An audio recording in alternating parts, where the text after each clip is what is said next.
Mais um debate vai acontecer agora aqui, né, no nosso ciclo de debate sobre meio ambiente e sociedade. Hoje eu vou estar com vocês, né, e com o nosso convidado, William Nilson Pessoa, tá?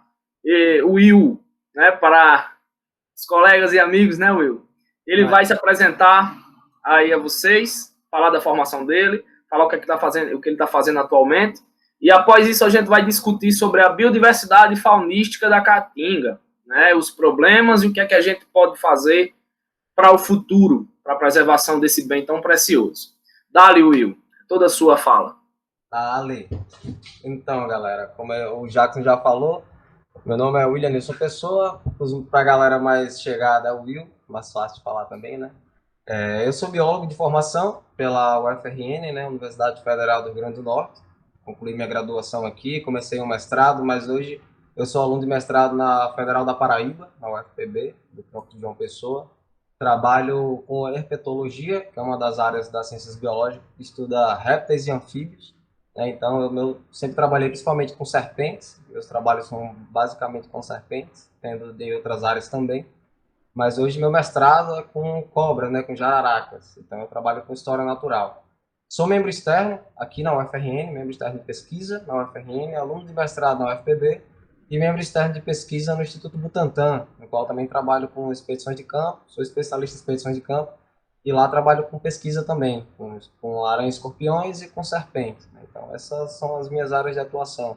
Também trabalho com consultoria, né, como biólogo, que sempre está estão chamando, e também trabalho com formação, né? Então, no caso, sou professor de formação, sou licenciado e trabalho também ministrando cursos e palestras, seja de fotografia, que é uma coisa que eu amo, por natureza, e também de formação para bombeiros, IBAMA, para órgãos que trabalham diretamente com esses bichos, né? De manuseio, de manejo de fauna, de identificação. Então, são nessas linhas que eu atuo, geralmente. É o bombril da biologia, galera. Com certeza. Multiuso.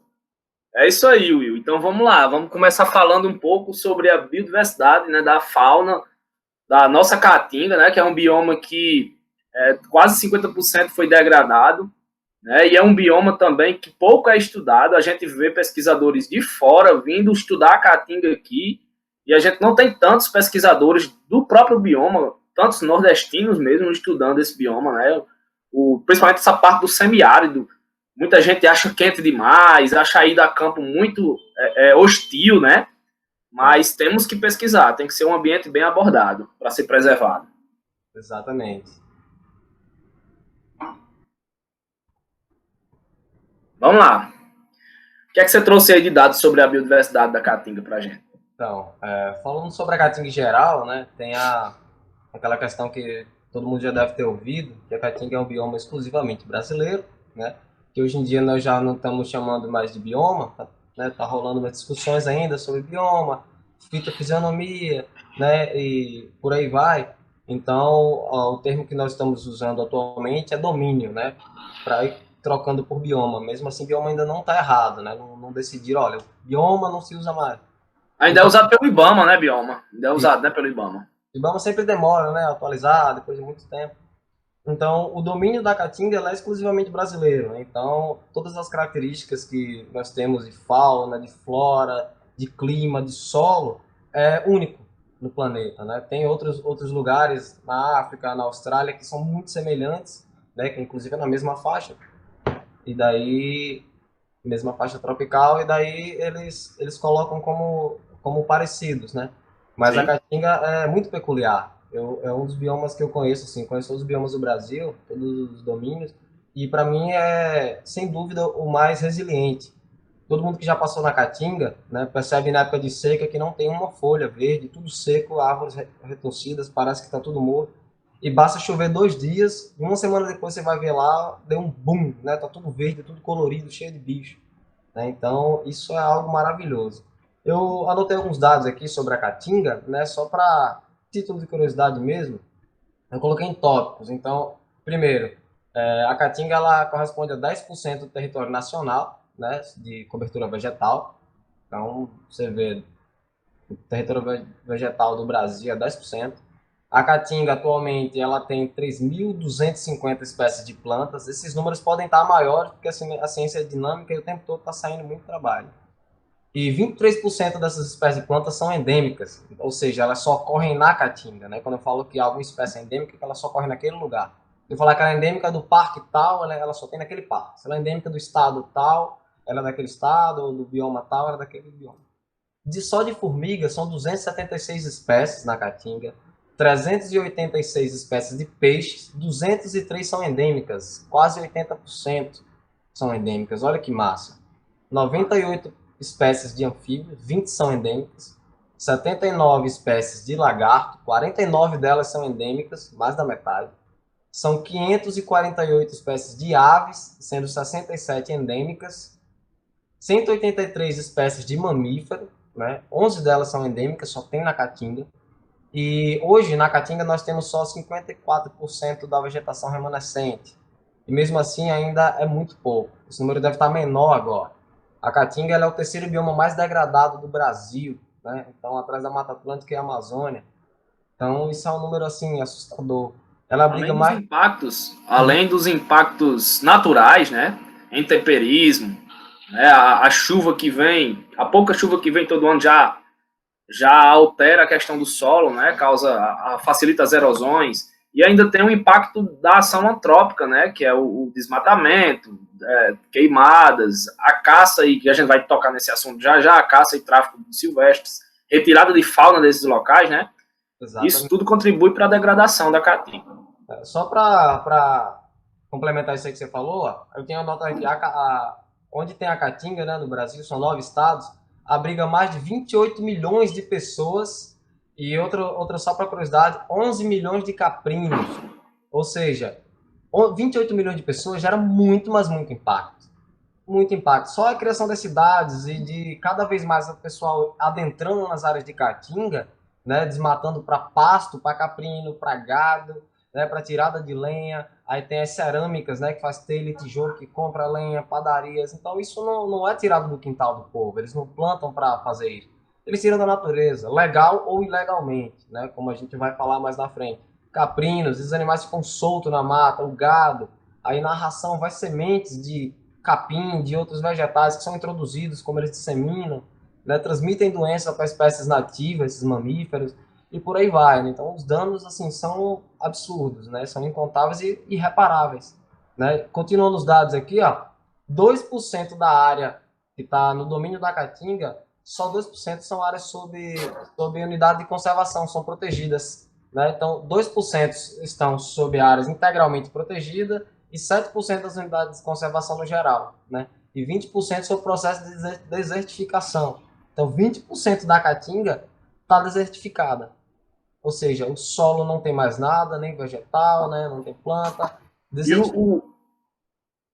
E o Seridó é um dos pontos mais desertificados de todo o Nordeste. São um dos 4 pontos mais desertificados, né? Exatamente. Isso é extremamente lamentável. Principalmente para os humanos, né? Porque para a fauna e para a flora, são animais que coevoluíram, foram sendo selecionados ao longo de milhões de anos para esse ambiente, para essas alterações e flutuações climáticas. O problema são os humanos. Então o pessoal fala, a seca severa, a seca mata, a falta de água mata. Isso é romântico para o entendimento humano. Para os animais, os que não realmente morrem muito bicho, mas é a seleção natural agindo. E a natureza é resiliente, né? Exato, muitos vão ser selecionados. Então, sapos, saiu um artigo nosso agora, né, a teoria do pós, que é um estresse oxidativo aí que acontece. Os bichos fazem fermentação, eles fazem meio que uma respiração anaeróbica. Então, os sapos ficam escondidos nos riachos secos, a quase 1 metro de profundidade, 4, 5 anos, sem comer, sem sair, acumula gordura, baixo metabolismo, tem alteração metabólica. Só para explicar aqui, Will, para os alunos, esse processo que os anfíbios fazem, ele é chamado de estivação, né? A estivação, ele é um processo parecido com a hibernação, só que a hibernação são em ambientes frios, a estivação acontece em ambientes quentes, né, que os anfíbios realizam esse processo para sobreviverem a um período de seca. Isso. Eles não desidratam, a quantidade de recurso no ambiente é muito pequena, de comida e abrigo, então é muito mais vantajoso ele se manter protegido e estável até a próxima chuva, quando tiver comida, não tiver tão seco, do que ele ficar se expondo. Aí também tem predador que também está sem recurso, e assim que ela aparecer, o predador vai lá e come. Então, evolutivamente, foram sendo selecionados animais que tinham esse comportamento, né? Então, isso na caatinga é muito comum. A caatinga é característica, né? Se eu mostrar foto de todos os domínios do Brasil para qualquer pessoa, o cara vai saber o que é a caatinga, porque tem a Com flora, certeza. né? Existem cactos, árvores, né? A época de seca não tem água, não tem folha. E o pessoal que dá ferrenho da ecologia, né, eles descreveram nove fisionomias de caatinga. Então você tem caatinga mais densa, alta, arbórea, arbustiva, tem caatinga sem cacto, com cacto. Então, assim, é uma gama de fitofisionomia de acordo com o lugar. Brejo de altitude, né, que são as áreas altas, mais úmidas de caatinga. Tem aquela parte da Floresta Atlântica que a gente entra ali na Paraíba, que quando você entra no tabuleiro, você vê cacto ali no meio, né? Muito bacana. Exatamente, né? Tem plantas que são mais tolerantes à umidade ou vice-versa. E também a caatinga que a gente vê hoje, ela é totalmente diferente do que era, por exemplo, o Pleistoceno, 1 milhão, 2 milhões de anos atrás, né? Em inglês, o pessoal usa um termo que em português é queda de braço, Mata Atlântica, caatinga. Eles ficaram ao longo do tempo, né, regredindo e expandindo. Então, nas áreas de transição, você tem espécies que ocorrem nos dois. É tanto que no meio da caatinga você ainda encontra fragmentos de área de Mata Atlântica ou de Cerrado e vice-versa, áreas abertas. Isso é fantástico, né? Quando a gente vai estudar filogeografia, por exemplo, e compreender como é a dinâmica dos biomas, a dinâmica climática, de solo, da fauna, isso é fantástico, assim, né? O mundo. Então, você sabe, Will, que eu tô aqui, minha área de atuação, além da educação, né? Eu trabalho com doenças infecciosas e parasitárias que acometem mamíferos, silvestres, domésticos, humanos. E essa interação entre a fauna, ela é muito importante de ser entendida, inclusive deveria ser entendida lá no ensino básico, porque as pessoas aqui têm a cultura de criar animal silvestre, as pessoas aqui têm a cultura de comer animais silvestres, e a gente que critica tanto a China pela alimentação deles, a gente não está olhando para o próprio nariz, né? Então a gente come tatu-peba, que tem artigos aí evidenciando que ele transmite hanseníase.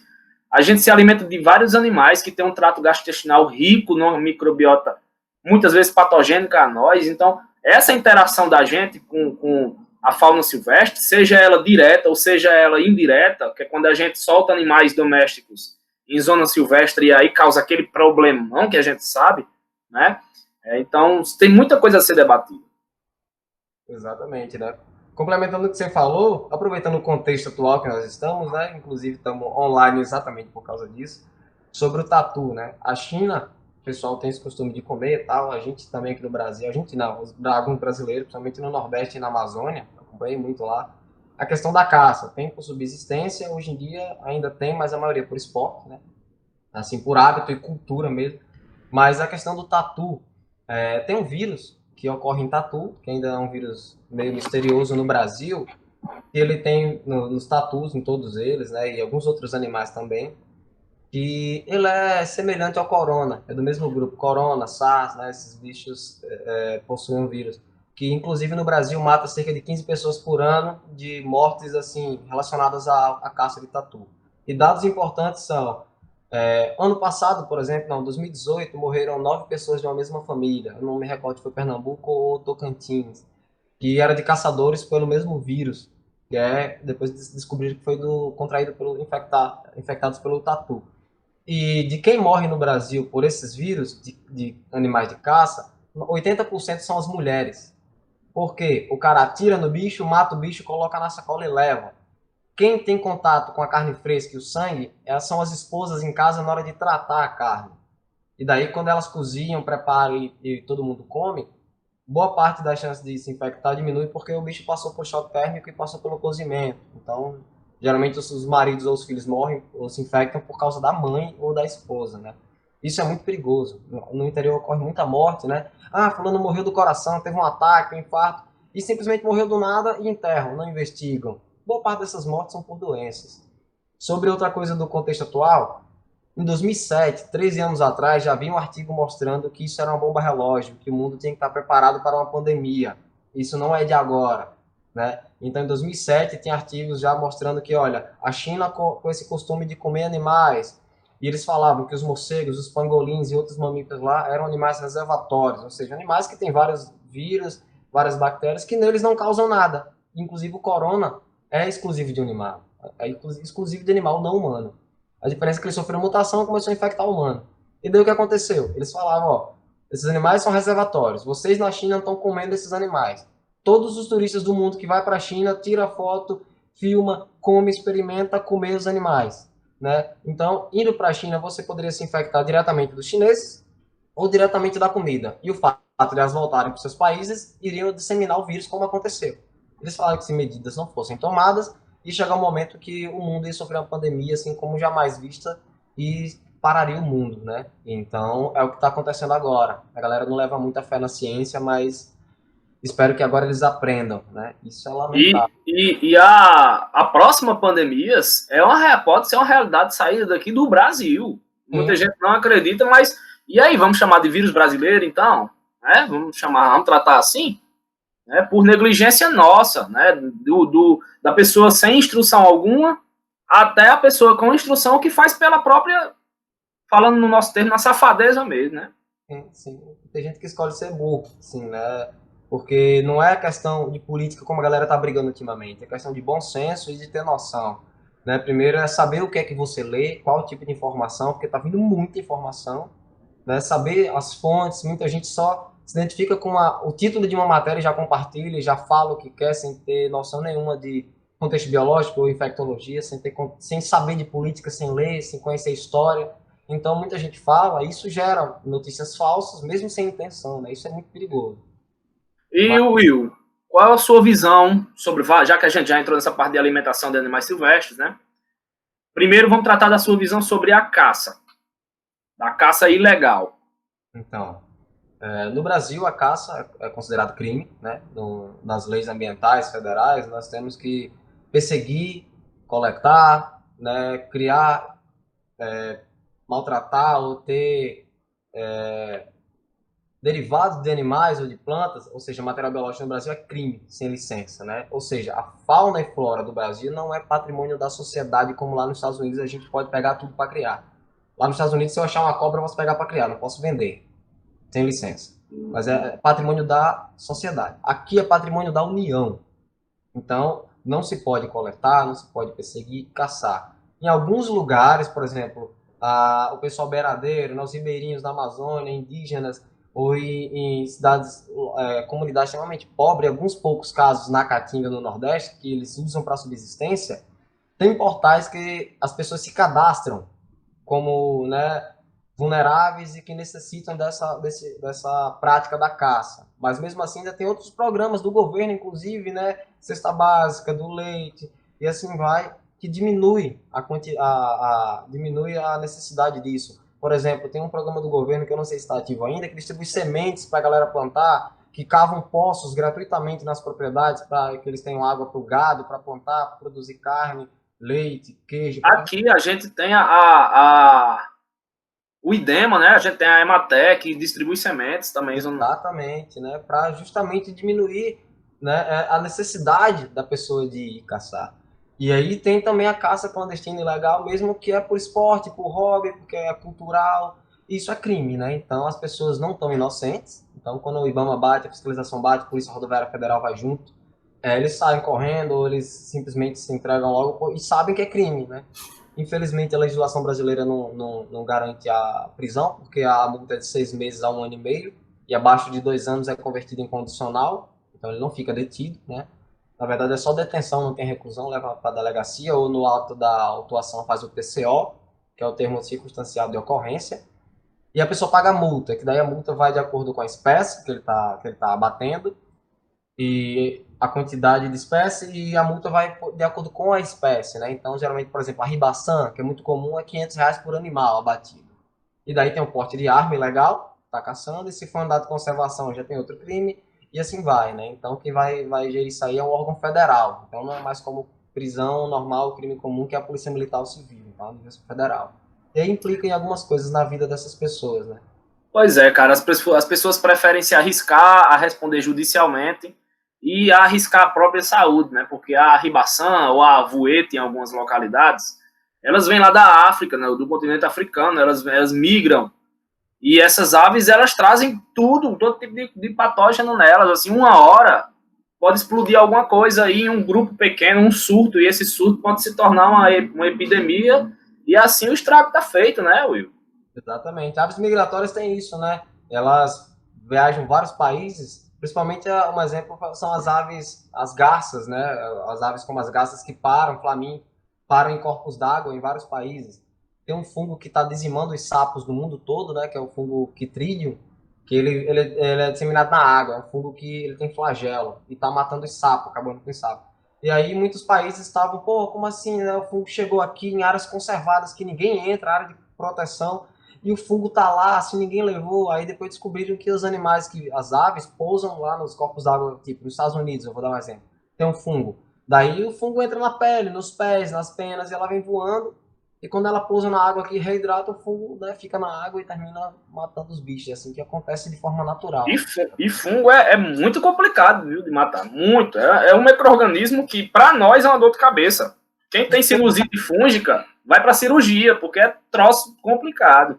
Principalmente de água, né? Porque corpos d'água, rio, riacho, dissemina e fica na vegetação e sapo, tal. Então é muito perigoso isso. A caça, ela pode transmitir doenças, a galera se arrisca, até o próprio uso de arma, né? Já que as espingardas são de soca e tal. Outra coisa da caça ilegal, que no Brasil já está virando um problema, não é tão comum, mas já aconteceu morte de pessoas, é um tipo de armadilha de tiro, de espera. O que é que eles fazem? Eles montam uma espingarda caseira, eles colocam uma isca na altura do bicho que eles querem matar. Por exemplo, se eles querem matar um porco do mato, eles colocam assim 60 centímetros do chão a espingarda camuflada, apontando para um lado, e botam a isca, e no gatilho dessa espingarda tem um cabo de aço. Então, na hora que o animal vai comer, atraído pela isca, ele pisa e leva um tiro na cabeça e morre ali mesmo. Né? Então, deixa de ser armadilha de captura dos animais, agora é de abate. O problema é que outras pessoas também andam na mata, seja nós biólogos, sejam pessoas que catam, né, catadores de semente, catadores de fruto. Muita gente cata mangaba, cata outras frutas, vai tirar lenha. Então, pessoas que não tem nada a ver, pisa, toma um tiro na perna. No Brasil já tem caso de morte. Então, o pessoal coloca aí algumas áreas de maldade na altura do peito. Em algumas unidades de conservação, em represália à fiscalização, eles estão colocando na altura do peito. Ou seja, se pega essas pessoas, elas vão presas por assassinato, né, por homicídio doloso, por intenção de matar. Se você colocou na altura do peito, você está colocando para matar alguém. Sim, com certeza. Então, isso é muito... O perigo que a gente corre é grande, né, Will? Assim, às vezes a gente tem que sair à noite na mata para fazer captura de bicho. E aí a gente se depara com lanternas, né? Lanternas já dá aquele frio, assim, porque a gente não sabe quem é o camarada que vai estar lá, né? Se vai estar armado. É tanto que o pessoal fala, você não tem medo de encontrar com onça, de encontrar assombração no mato? Eu faço, minha senhora, eu tenho medo de encontrar gente viva. Gente morta não faz nada, bicho não faz nada. Eu tenho medo de encontrar gente viva, com arma na mão. Isso é meu medo no campo. E é muito perigoso, assim. Muita gente vai para coletar bicho, para criar, para venda, que a gente vai tratar mais na frente. E a caça, né? Infelizmente, eu sempre falo para as pessoas não comerem carne de caça, seja na casa de conhecidos, seja em restaurantes no interior, se alguém oferece, né? Você não financia essa prática, né? Então, quando você tem alguém que fala que caça, você repreende, fala, não curto, isso é errado. Você sabe que é crime, sabe que tem lei que protege, que proíbe isso, o cara já fica mais, né, aversivo. Eu sempre falo para eles, sabe, assim, não, gente, não coma, a gente já evoluiu tanto enquanto tudo. Vocês estão aqui, vocês pagam um cursinho, ou seja, a família de vocês tem condições financeiras de comprar 1 quilo de carne, de comprar uma ave lá de criação mesmo. Se vocês comem carne, não vão para esse... Porque, assim, a caça, existe a necessidade para muita gente. A gente sabe que tem gente que está na miséria mesmo e precisa da caça para se alimentar, mas eu não vejo justificativa alguma para a pessoa que vai caçar o animal, vai tirar ali um dispersor de sementes daquela região, né, um preá, né, que é dispersor de semente, e para transformar esse animal em um tiragosto, para tomar cachaça. Então isso aí para mim é abominável, é você regredir, você se tornar uma pessoa primitiva. É isso, só para ter, é mais pelo esporte mesmo, para ter o trabalho de pegar, porque não compensa. Se o cara gasta dinheiro para comprar arma, gasta dinheiro para comprar munição, tempo, né, a chance de voltar sem nada, né, que é incerto.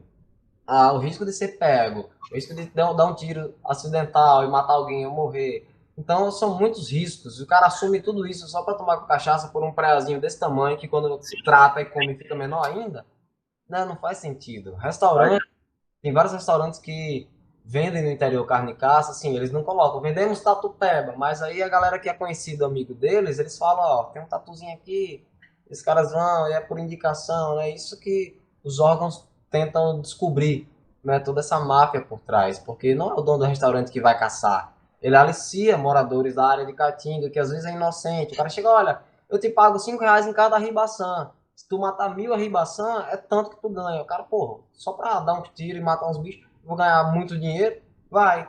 Daí na hora que a fiscalização pega, não sobra pro dono do restaurante. Sobra pra quem tá com os bichos. Porque aí a gente pergunta quem foi que mandou.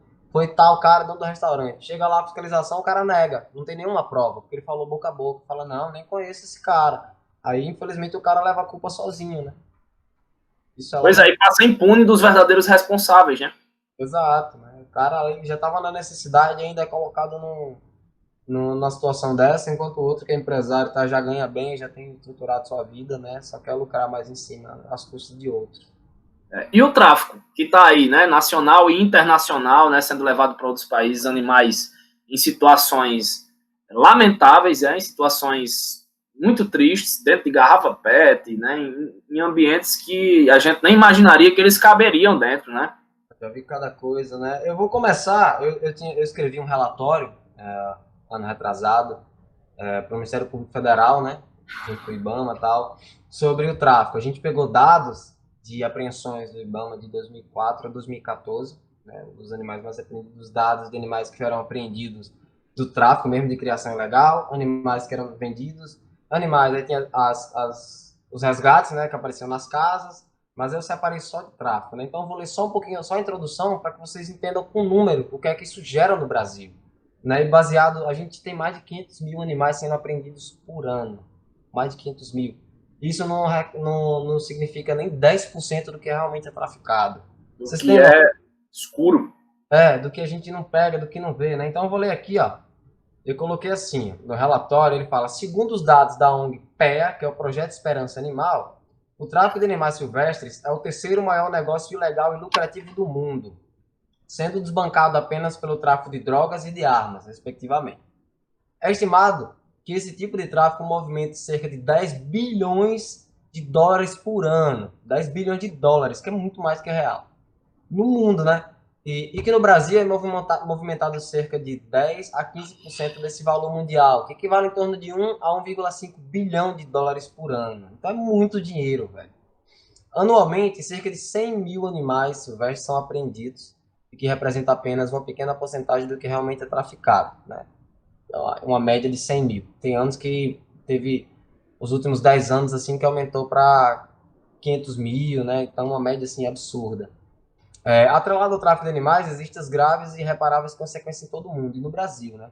Problemas de cunho social, por exemplo, econômico e cultural, com grandes e incalculáveis quantidades de recursos financeiros movimentados. Então, além disso, existem os problemas que afetam os animais em nível populacional. Você está retirando animais da natureza, seja para caça ou para criação ilegal, né? Então, você gera um desfalque para esses bichos na população, no papel dele como preso, como predador, ecológico e tudo aí vai. E por aí vai, né? Gerando declínio de populações, extinções e introduções de espécies em locais onde normalmente elas não ocorrem. Outro problema da criação ilegal. Então, o pessoal compra bicho traficado da Amazônia e depois soltam ou fogem em outras regiões, né? Então, aqui na Caatinga, né? E por aí vai. Cobra do milho, que é uma cobra americana que o pessoal cria aqui, esses malditos criadores legal. É a corn snake. E depois foge, né? A gente já pegou cobra do milho na natureza. Aí a galera, vocês fazem o quê? A gente sacrifica, né? Ou manda para criador. Então isso é muito... Infelizmente, né, cara? A gente às vezes paga de vilão, né? Enquanto os outros erram aí.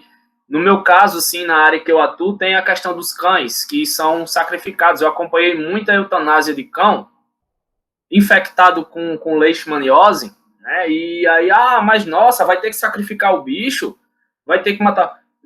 Mas não tem cura para o animal. Não tem, o animal vai só sofrer, né? Então, aí, às vezes, a gente paga de vilão por erro dos outros. É a mesma coisa nesse caso aí do tráfico. Introduzem vários animais aqui, né, de fora, não sabem controlar, né, como, por exemplo, introduziram a tilápia, né, que ela é uma competidora. Criminosamente, talvez, possivelmente, tenham introduzido o coral rubro, né, na costa do litoral, que está aí competindo com eficiência contra os nativos. né? Então são vários problemas. Tem o caramujo africano, Africano. tucunaré, né, que é africano e é um predador, assim, absurdamente eficaz. Ele come larva, come peixe, come tudo, ovo dos peixes. Então são animais, assim, que eles vêm, assim, e causam danos severos, né? Nas ilhas, né, ainda bem no atol a gente não tem, mas em Noronha tem os teius, tem os ratos. Na Ilha das Cobras lá a gente, né, encontrou alguns bichos, mas aí já as próprias cobras, Ilha das Cobras já erradicaram, né? Ainda bem, mas isso é muito perigoso. Nos Estados Unidos, lá, a gente vê muito piton. Levaram para criar, só que os animais ficam absurdamente grandes, né? Você encontra, o pessoal liga para você, olha, tem uma cobra na minha piscina, no meu jardim, vocês podem vir buscar, chegar lá, tem uma cobra de 7 metros no quintal da galera. Tipo, e não tem para onde mandar, porque os zoológicos estão entupidos, que não tem para onde receber mais animais. Não tem corpo profissional suficiente para cuidar de cada bicho que E às vezes é sacrifício, infelizmente tem que sacrificar os bichos, né? Ela manda para as universidades para trabalharem com pesquisa, para aula de anatomia. E às vezes é isso, né? Porque é lamentável, eu como biólogo, como cidadão, como humano, eu não fico feliz, vamos ter que sacrificar um animal, é um dinossauro, né? O bicho. Mas, para controlar a galera, não, mas tem que matar os humanos que fizeram isso, tem que acabar com os humanos. Mas não adianta a gente fazer toda a merda e depois sumir e deixar a merda feita, né? Usando essa palavra, me desculpem, mas né, tem que resolver os problemas antes de resolver a nossa consciência. Por isso que trabalhar com crianças e formar cidadãos educados, limpos, né, respeitando o meio ambiente, compreendendo, isso é o que a gente tem que fazer agora, né? A professora Jacimara, inclusive, pontuou isso. Acho que a educação ambiental não deveria. Ela falou, né? E eu concordo plenamente que a educação ambiental não é para ser uma disciplina da graduação. A educação ambiental é para ser da educação infantil até para a vida toda. É para ser uma formação em educação ambiental continuada, entendeu? Desde pequenos. Que a criança aprende, o adulto é mais difícil de aprender. Tá, tem todas as esferas, né? Você formando as crianças, no futuro você vai ter adultos que também vão fazer educação ambiental nas suas casas com seus filhos, né? Uma Sim. coisa que eu até falo, para você ver como a gente não conhece nada, assim, isso não é disseminado no Brasil. Se você pegar uma criança, qualquer criança, e perguntar uma criança, nos trabalhos aí, ela consegue reconhecer até mil logomarcas de marcas mundiais, de, né, McDonald's, Nike, Kenner, outras coisas assim. Mas ela não consegue reconhecer 10 plantas ou animais de sua região. Não, de forma alguma. Parece algo simples, mas dói. Você saber que ainda do interior ainda conhece alguns porque vê, nasceu no sítio, mas ainda é pouco em relação ao que a gente tem no Brasil. Conhece mais os animais de fora, né? Se você falar Timão e Pumba, todo mundo sabe o que é, o Rei Leão, sabe o que é uma girafa, tal. Pergunta o que é um atacaca, um timbu, o que é um punaré, né? Ninguém sabe. Então, assim, dava para fazer, né, até uma deixa aí pra galera dos desenhos aí que faz da mídia nacional, fazer desenhos como seria o Timão e Pumba, o Rei Leão brasileiro, quem seria o Pumba, o Cateto, o Furão. Fazer uma cartilha. Isso, fazer uma cartilha educativa. Exato, o Timão seria um furão, já que a gente não tem aqueles suricato aqui, né? Então dava para fazer assim, e a galera, né, trabalhar nessa linha, seria muito massa. Ou quer trabalhar com desenho animado? Que criem os desenhos animados baseados nos animais brasileiros, né? Tratando a Caatinga, a Amazônia, seria muito massa, né? Ó, voltando aqui para os dados, só para encerrar, o que eu coloquei é que o Brasil é um país mega diverso e possui a maior biodiversidade de animais do mundo, cerca de 103.870 espécies de animais catalogados aqui no território do Brasil, isso dados de 2016. Segundo os dados do Sistema de Cadastramento de Arrecadação e Fiscalização, o SICAF, ele é gerenciado pelo IBAMA, né? As espécies mais apreendidas por fiscalização ambiental nacionalmente foram, né, os bichos que eu coloquei baseado nos dados que eu recebi de 10 anos de apreensão. O Cicalis flaveola, que é o canário da terra, o trinca-ferro, o coleirinho de aves, né? E o procedimento de destinação mais utilizado para aves, répteis e mamíferos é soltura para os animais que são recém-capturados, ainda estão com instinto de caça, tal, passa por avaliação veterinária, né? E esse aqui pode ir para a natureza, solta, né? E daí, para isso seja possível bem executado, tem que ter uma correta identificação, né? Para eu poder soltar, eu tenho que saber identificar. Então, a gente tenta que o pessoal dos órgãos de fiscalização IBAMA saiba muito bem identificar, a gente faz cartilha, trabalha junto, né? Faz os cursos, eles estudam, porque imagina, eu pego um animal, apreendo um animal da Mata Atlântica e solto na Caatinga, ou solto na Amazônia, eu vou estar introduzindo legalmente uma espécie, né? Então você faz o trabalho de apreensão, repressão ao tráfico, mas depois você faz a cagada que é soltar o bicho no lugar errado, né? Então isso tem que ter cuidado, como na educação ambiental, né? Eu vejo muito nas redes aluno de biologia que tenta fazer um trabalho de conscientização, mas eles não fazem errado, né? Não Falar, tem o manejo, né? Não sabe o manejo daquele dito animal. tem um carinha no Facebook assim que a galera vive mandando vídeo, um cara lá, acho que é Gabriel o nome dele, não sei, que ele é lá da Bahia, trabalha no Núcleo Serra Grande, um cara que cria lacas, esse amigo meu, o Rodrigo, né? Eu já conversei com ele sobre isso. O cara fica pegando cobra, bota a cobra pra morder ele, pra dizer que não faz nada, de chinelo e bermuda mexendo com a cobra na maior víbora do mundo. E não se faz isso, isso é totalmente desrespeito com o animal e falta de ética, né? Cara, com certeza. Estão transformando isso em entretenimento. Estão transformando isso no Brasil em entretenimento aí. E tem gente ganhando dinheiro à vera com o manejo errado de animais. Não, É, pegar numa jiboia. Vá tentar pegar numa jiboia sem ela estar estressada, sem ela ter se acostumado após muito estresse. Vá tentar pegar ela in natura para ver se ela não lhe dá um bote bem gostoso. além de ser crime, né? Essa galera de idiota aí, Rei da Serpente, Richard, o Richard Sim. já foi proibido, né? Ele tem 7 ou 8 processos, ele foi autuado e apreenderam o material. Ele está proibido por vários anos de gravar no Brasil, por isso que ele saiu. Foi pra NetGeo, a NetGeo também botou pra fora. Hoje ele tá no YouTube gravando vídeo falando sobre cachorro, raça de cachorro. Ainda faz errado. E lambendo sapo, meu irmão. Lambendo sapo aí pra quê? Qual é a finalidade de lamber um sapo, velho? Entrando em unidade de conservação, sem licença, aprendendo animais em porta-mala de carro. Ele foi denunciado por uma pousada por prender um tamanduá bandeira no banheiro da pousada, né? Então o cara é o maior escroto, só quer saber de dinheiro. O Rei das Serpentes agora foi multado em 100 mil, além de criação ilegal, né? E perturbar, porque você não. Como eu falei, os animais não podem ser coletados, não podem ser manuseados sem licença. Então, uma coisa que eu falo para todo mundo, até na boa vontade, a galera se entra em circunstâncias que são desagradáveis. Quando você acha um animal atravessando uma estrada, em qualquer lugar, não pode pegar ele, vou soltar noutra área. Você levar esse animal de carro para soltar no outro canto e for parado pela PRF, você vai ser multado e preso por tráfico. É considerado tráfico de animais. Transportar animal sem licença, você vai ser conduzido à delegacia. Então, né, se você vai levar o animal no IBAMA, você liga, fala, olha, eu achei tal animal, eu tô com ele aqui, vocês vêm buscar? Ou você quer que eu vá entregar aí na sede do IBAMA? Aí, se eles falarem que você vai entregar, você fala, olha, meu nome é tal, eu sou fulano de tal, meu carro é tal modelo, a placa é tal. Pronto, e eles vão estar certificados que você realmente está indo entregar. Se você for parado no caminho, você está respaldado, né, está amparado pela sua palavra anterior. Então, se a polícia rodoviária te pega, não, vai para onde com esse bicho? É tráfico, você tá preso, vai ser multado. Você fala, não, liga no IBAMA que eles estão cientes que esse carro, a minha pessoa tá indo devolver, entregar esse animal. Então, se achou o bicho atravessando, ajuda ele a atravessar ali mesmo, certo?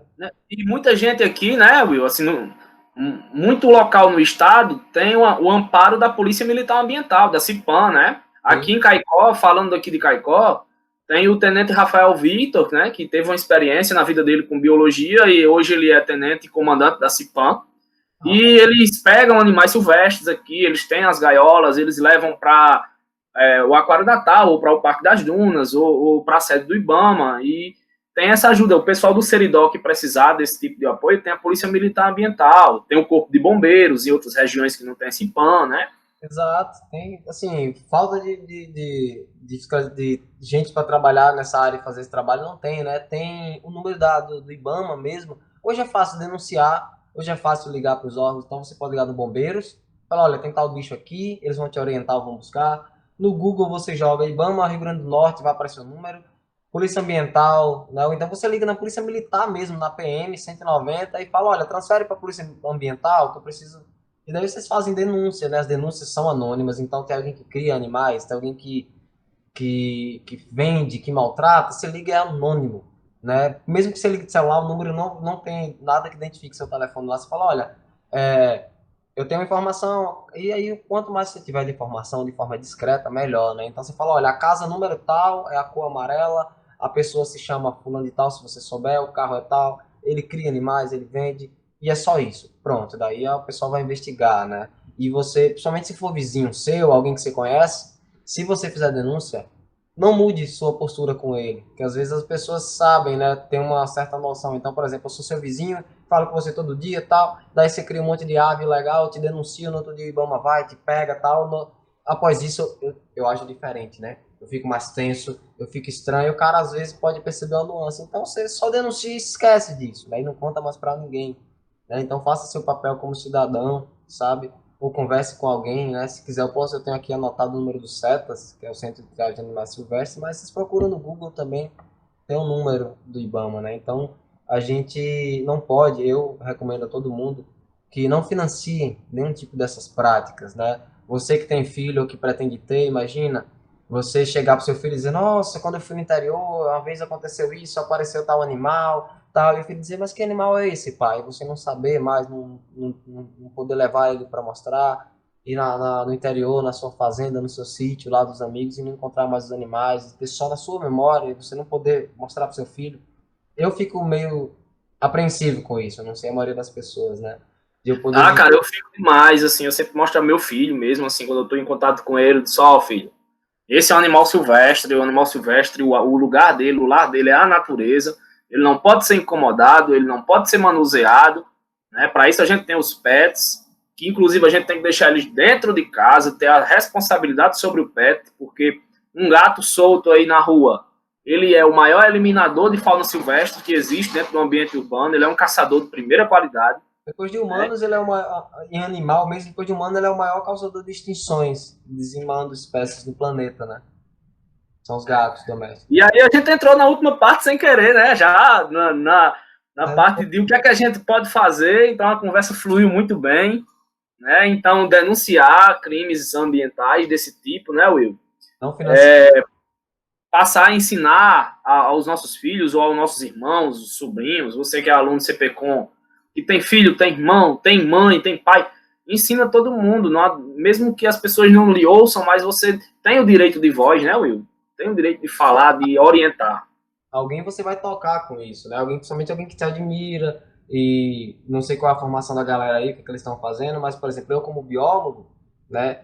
Eu tenho um certo respeito, não me gabando, mas pela profissão de entendedor da fauna, como ecólogo, assim como um físico sobre a física, um cara que é engenheiro sobre, né, a área dele, todo mundo fala, olha, se ele está falando, então uma hora você toca alguém, quando você faz o seu discurso natural de, olha, não cria, não compra, E a né? gente precisa disso, né, Exato. de ouvir quem entende aquele determinado assunto, né? E muita gente pratica por não ser orientado, não é por maldade, né?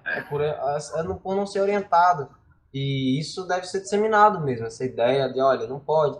A galera que cria, inclusive no meio de alunos de biologia direta, né? Você pega aluno de biologia quando começa, quer criar tudo que se mexe. Eu vejo muito aluno de biologia criando aranha, criando cobra, não sei o quê, fica o bichinho, tal, pegando, tal. E ainda posta nas redes, né? Então tá pedindo para ser autuado. E aí seria muito contraditório e infeliz um estudante de biologia, um biólogo, ser autuado, preso ou multado cometendo um crime pelo qual a profissão dele repudia, crime ambiental. É comum Porque aqui esse no aluno não soube que existe algo chamado licença para fazer tudo isso, né? Estado, às vezes é culpa da formação, tal, não está na grade, mas eles têm que ter sobre educação ambiental, né? Muita gente pega bicho e fica usando, isso é perigoso, não é assim. Tem leis que protegem, né? E daí sobre a galera que cria, né? Só falando uma coisa interessante é que, tipo, quando alguém faz denúncia, quando tem fiscalização, investigação e vão até a residência da pessoa, pegam ela transportando, ela é multada, né? Tem o TCO, o termo e tal. Mas tem uma opção que é, denúncia, não, é a entrega voluntária dos animais que eles criam, né? Então, se você cria animal ilegal, você tem como fazer a entrega voluntária sem causa nenhuma negativa. Então você não vai ser multado, não vai ser preso, nada, autuado. Então o que é que você faz? Você tem papagaio, periquito. Papagaio, principalmente, que a galera já tem há muito tempo, fica naquela, parece um filho, né? Mas se você gosta do bicho, ela, não, mas eu gosto dele, eu crio. Não, você não gosta. Se você tá criando. Mas ele é solto dentro de casa, você não gosta. Né? O bicho não tá fazendo o papel dele. Não, mas ele é feliz, porque ele não sabe que ele deveria estar voando, porque ele nasceu em cativeiro, foi tirado do ninho. Então você não gosta. É igual aquela imagem que tem nas redes, né? A pessoa com um saco com peixe morto dentro assim, a pessoa falando, você sabe que eu te amo, ele sei, né? Você tirou do mar, né? Então a gente tem que usar esses discursos assim romantizados para ver se as pessoas compreendem, né? Então você pode entregar, você liga no IBAMA e fala, olha, eu tenho tal animal, eu criava aqui, eu não sabia que não podia, ou então eu não imaginava que essa espécie era proibida, só que eu quero fazer uma entrega voluntária, né? Eu não quero mais criar, eu tomei consciência, e daí eles vão te orientar. A pessoa que está lá no CETAS, que recebeu a ligação, fala, olha, me dá seu endereço que eu vou mandar uma equipe recolher o animal. Então eles falam, pode vir deixar. Você pergunta, eu posso entregar? Aí você faz aquilo que eu falei, olha, meu nome é fulano de tal, dá seu nome completo. Você fala, olha, eu tô indo de carro, eu tô indo de moto, dá a placa, olha, eu não tenho veículo, e de ônibus dá para levar, se for um animal pequeno numa caixa, eu não recomendo andar de ônibus. Venham buscar, será que eu posso entregar no bombeiro? Então, dá para fazer isso de forma eles vão conversar e dizer, olha, você sabe, é crime, não pode e tal. Tem como comprar animal silvestre legalizado. Eu, particularmente, não gosto de criar nada legal ou não, mas tem, né? Daí, se depois deve passar meu e-mail, né? Se quiser passar um Instagram lá, eu posso responder a galera. Eu indico, né? Criadores autorizados, realmente reconhecidos, né? De cobra, para quem quer criar cobra, tem Olha, diário. nós vamos deixar seu e-mail aí, então você pode falar aí seu e-mail para o pessoal acompanhar seu trabalho, né? O público aqui são alunos que estão concluindo, né, o ensino médio, vão fazer Enem, né? Alguns vão para essa área de biologia, né? Alguns com certeza vão, sempre tem aqueles que vão para a área das ciências biológicas, seja biologia, seja ecologia, seja veterinária, né, que também é uma área das ciências biológicas, né, e aí seria interessante eles acompanharem seu trabalho, né, é um trabalho muito bacana, né, pessoal, o Will, ele faz um trabalho com fauna muito bacana, um trabalho informativo, né, então aí você pode falar seu contato aí de Instagram, que de qualquer forma a gente vai deixar mesmo lá, quando a gente postar o vídeo do debate, a gente vai colocar lá o seu Instagram, com certeza. Pronto. Daí vai estar meu e-mail, né? wpessoa.bio, de biologia, bio, @gmail.com. E o Instagram é @will, W-I-L-L, underline, pessoa, underline, bio, bio, né? De biologia. Daí meu Instagram é aberto, se a galera não quiser seguir, mas eu sempre posto fotos, assim, por onde eu ando no mundo todo, né? Dos bichos, com texto informativo sobre diferença de coral falsa verdadeira, vídeos, as matérias do G1 que a gente faz, né? Inclusive terminei uma agora sobre escorpião, tá saindo também. Massa, massa. E, e eu vou postando e compartilhando lá. Então, quando aparece bicho na casa do pessoal, eles me mandam foto, e que bicho é esse? Eu identifico, eu falo, olha, tem risco, não tem, é perigoso, o que é que você pode fazer? E vou orientando a galera, né? Eu poderia cobrar por isso, para identificar, mas eu prefiro que, se for para que eu torne um cidadão consciente, que ele não mate, respeite e saiba agir, conhecimento não se cobra, né? Então, meu papel como pessoa e cidadão é aqui para isso. Ah, pô, até eu também, assim, eu sei o gênero do bicho, aí eu mando pra Will, pessoal. Aí, e aí, Will, e aí? É desse gênero, né? Will eu disse, e aí, essa espécie, como é que faz? Trocar ideias, né? Falando sobre o bicho. Gente, o Will é meu parceiro aí, a gente já saiu a campo lá em Cuité, né? E eu peço ajuda a ele, né? Tô disposto também a tirar qualquer dúvida da minha área aí. O pesquisador tem que ser parceiro, né? Tem que ser parceiro. Ciência não se faz sozinho mais hoje, é tudo com parceria. Tudo com parceria. A união faz a força, né? Eu não tô aqui para competir com você, nem com ninguém, então eu tô fazendo, você também tá fazendo, vamos fazer junto? Não, mas eu comecei primeiro, então faz aí, quando você fizer, eu uso o que eu já fiz e faço diferente. E eu quero que a ciência, né, seja Flua. boa, eu quero que o meio ambiente ganhe com isso, né? Então eu me formei para isso. E só para finalizar, pessoal, o que é que de tudo que a gente conversou aqui é importante para o Enem e para vestibulares? Todas essas informações que o Will repassou são importantes para vocês fixarem e vocês fazerem as analogias, né? Fazer a comparação com aquela, pesquisarem questões envolvendo tráfico de animais, caça de animais silvestres, sobre biodiversidade, e aí fazer esse feedback positivo dessas informações que o Will passou, porque alguma coisa vai estar lá inserida. Né? Se o Enem não cobra tanto, né, o que é estranho, né, Will? O Enem não cobrar tanto em cima de tráfico e caça de animais silvestres, né? Mas Né? eu creio que até por uma questão política, né, assim, de prisão, né, a gente sabe, mas vestibulares independentes cobram, Unicamp cobra, USP cobra, então eles botam para ferrar mesmo. Processos direcionais mesmo, para mestrado, processo, se você vai fazer um concurso, tem legislação, tem tudo mais, né? Então eles colocam isso, eles falam de legislação e tudo mais, né? Tô falando, peraí, aqui pro meu irmão, viu, Will? Não é pra você, não. Eu vi aí.